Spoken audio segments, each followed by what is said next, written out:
Negative energy. Negative और positive energy के बारे में आप सबने तो सुना ही होगा, और पॉजिटिव एनर्जी को आप सबने महसूस भी किया होगा। और आपके ऊपर मुसीबत आने पे पॉजिटिव एनर्जी ने आप सबकी मदद भी की होगी गॉड के रूप में। But what about negative energy? Get out.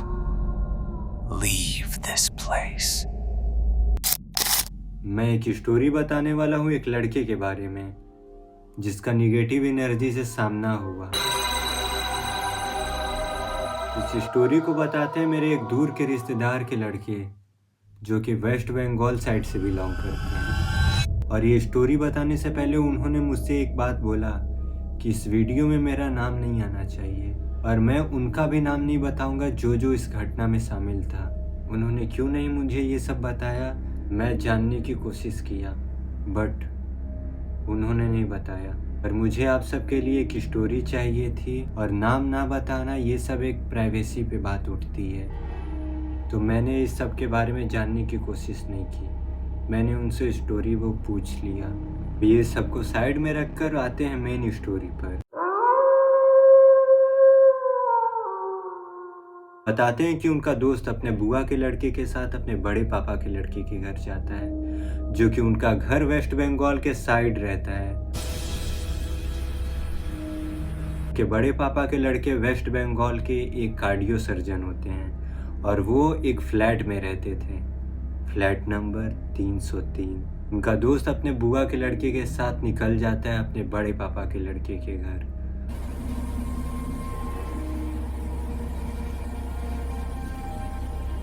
फिर उनका दोस्त अपने बड़े पापा के लड़के के घर पहुंचता है। उनका फ्लैट 3 BHK का था, और वो सब एक साथ बैठ के हॉल में बात करते हैं।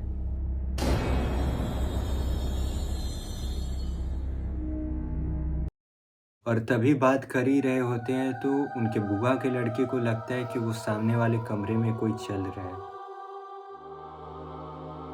बट सवाल ये उठता है कि सब कोई यहाँ पर है, और कोई इनके घर में पेट भी नहीं है, ना कोई जानवर, ना कुछ, ना कोई रिश्तेदार, और ना कोई इनके अलावा कोई इस रूम में है।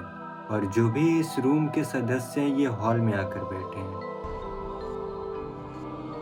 पर उस कमरे में कौन है? ये सब देख के उसकी बुआ का लड़का थोड़ा डर जाता है और किसी से कुछ भी नहीं बोलता। फिर रात का खाना खाकर वो सब अपने अपने रूम में जाते हैं सोने, पर उनके बुआ का लड़का उस रूम में नहीं जाता है, वो दूसरे रूम में चला जाता है सोने, और उनके बड़े पापा के लड़के और उनकी वाइफ अपने रूम में चली जाती हैं। पर उनका दोस्त अकेला पड़ जाता है और उसको जाना पड़ता है उसी रूम में सोने, और फिर थोड़ी देर बाद उस रूम में जाकर सो जाता है।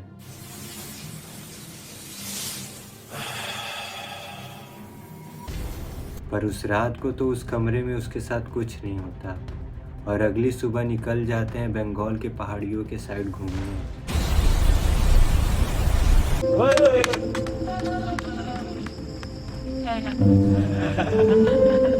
फिर कुछ दिन बाद वापस आते हैं अपने फ्लैट पे।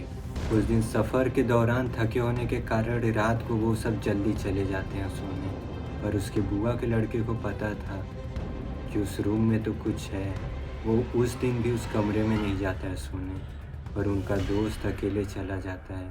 वो इतना थका रहता है कि वो नहीं देखता है कि आसपास क्या है क्या नहीं, और उसको कुछ महसूस नहीं होता है, और उस कमरे में जाकर सो जाता है।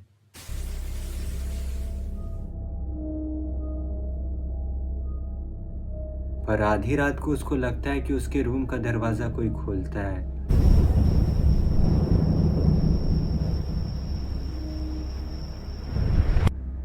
और हॉल से चलकर आता है उसके बेड के पास आकर खड़ा हो जाता है। पर उसको लगता है कि उसके बड़े पापा के लड़के रूम में आए हैं कुछ सामान लेने। और फिर कुछ देर बाद उस कमरे में उसको ठंड महसूस होती है, और सर से लेकर पैर तक चादर ओढ़कर सो जाता है।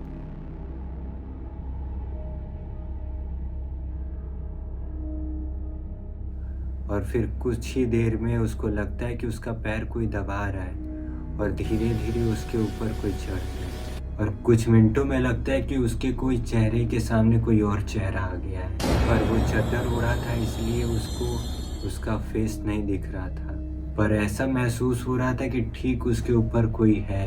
और फिर कुछ ही देर बाद उसको ऐसा लगता है कि कोई तेज से पकड़ लिया उसको और वो छुड़ाने लगता है। फिर कुछ देर बाद उसको बाहर से हंसने की आवाज़ आती है और वो डर के मारे हनुमान चालीसा पढ़ने लगता है, पर वो हंसी नहीं रुकती। फिर वो हनुमान चालीसा पढ़ते पढ़ते फिर एक बार वो रुक जाता है और वो हंसी की आवाज़ भी रुक जाती है और बाहर से कोई हनुमान चालीसा पढ़ने लगता है और हनुमान चालीसा पढ़ते पढ़ते वो भी रुक जाता है और बोलता है ये मेरा कुछ नहीं बिगाड़ पाएगा, और फिर ज़ोर ज़ोर से हंसने लगता है। पर उनका दोस्त ये सब सुनकर हैरान हो गया उस रात और डर के मारे रोने लगा और गिड़गिड़ाने लगा। उससे बोला मुझे छोड़ दो, कौन हो तुम, क्या चाहते हो? पर लगातार हंसने की आवाज़ आती रही और वो लड़का उस रात अपने आप को छुड़ाने की कोशिश करता रहा, पर मानो कोई ऐसी शक्ति उसे पकड़ी हुई हो कि वो अपना शरीर भी नहीं ला पा रहा था। फिर कुछ देर बाद बाहर से आवाज़ आती है कि जहाँ से तुम आए हो मैं भी तुम्हारे साथ चलूँगा। और फिर कुछ देर बाद उसका शरीर हल्का होता है और जैसे लगता है कि कोई उसके ऊपर से चला गया। फिर वो दौड़ के अपने बड़े पापा की लड़की के रूम के बाहर जाता है और उन्हें बाहर बुलाता है हॉल में और सारी बात बताता है, पर उनके बड़े पापा के लड़के उसकी बात को झूठा मानते हैं। बोलते हैं कि थकान के कारण उसे भ्रम हुआ है, पर यह सब पूरा आधे घंटे तक चलता रहा और उसे इतना यकीन है कि ये सब इतना सब कुछ हुआ है, ये सब तो मेरा वहम तो नहीं।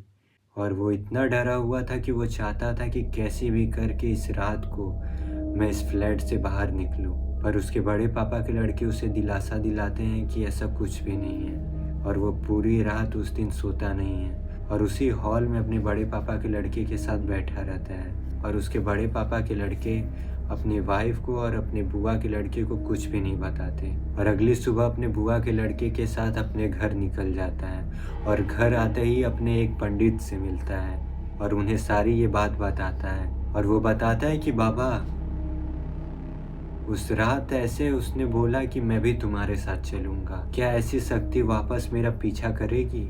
मेन डर यही था कि क्या वो मेरे साथ मेरे घर तक चली आई है। पर पंडित जी बताते हैं कि ऐसी शक्ति बस वहीं तक सीमित रहती है, किसी का पीछा करके भी वो उस एरिया से बाहर नहीं निकलती। पर वो लड़का अपने अकॉर्डिंग बताता है कि मैं उस रात उस कमरे में थका हारा गया और मैं जाते ही बेड पे लेट गया और वो बताता है कि मैं पहली रात बेड के राइट साइड सोया था और जिस दिन मेरे साथ ये सब घटना घटी मैं बेड के लेफ्ट साइड सोया था। और वो अपने अकॉर्डिंग उस कमरे में महसूस करके बताता है कि उस कमरे में लगता है किसी की मृत्यु हुई होती है नेचुरल, क्योंकि जब वो राइट साइड सोया रहता है तो सब नॉर्मल रहता है और लेफ्ट साइड जैसे लगता है कि उसी जगह किसी की मृत्यु हुई होती है उस कमरे में, क्योंकि पहले दिन तो ऐसा कुछ भी नहीं हुआ था। पर उस रात बस एक जगह चेंज करने से ऐसा सब कुछ हुआ। फिर वो घर चला आता है और घर आते ही अपने परिवार के लोगों से बताता है और ये सब उनके बुआ का लड़का सुनता रहता है और ये सब सुनने के बाद वो भी सामने आता है और ये सब बताता है कि उसे भी ऐसा कुछ महसूस हुआ था, पर डर के मारे वो भी नहीं कुछ बताया। और मेरे दूर के रिश्तेदार बताते हैं कि अब उसके साथ कुछ भी नहीं होता है, क्योंकि पंडित जी बताते हैं कि वैसी शक्ति बस वहीं तक सीमित रहती है, किसी का पीछा नहीं करती और वो चाह कर भी पीछा करना चाहेगी तो उस एरिया से निकल नहीं पाएगी। और इस स्टोरी को करते यहीं ख़त्म। अगर आपके साथ भी ऐसी घटना हुई है और सुने हैं तो मेरे इंस्टाग्राम पे आप डीएम करके अपनी स्टोरी बता सकते हैं, अगली स्टोरी आपकी भी हो सकती है इस चैनल पर। और ऐसे स्टोरी सुनने के लिए सब्सक्राइब करें शैतानी स्केच। मिलते हैं अगले घटना के साथ।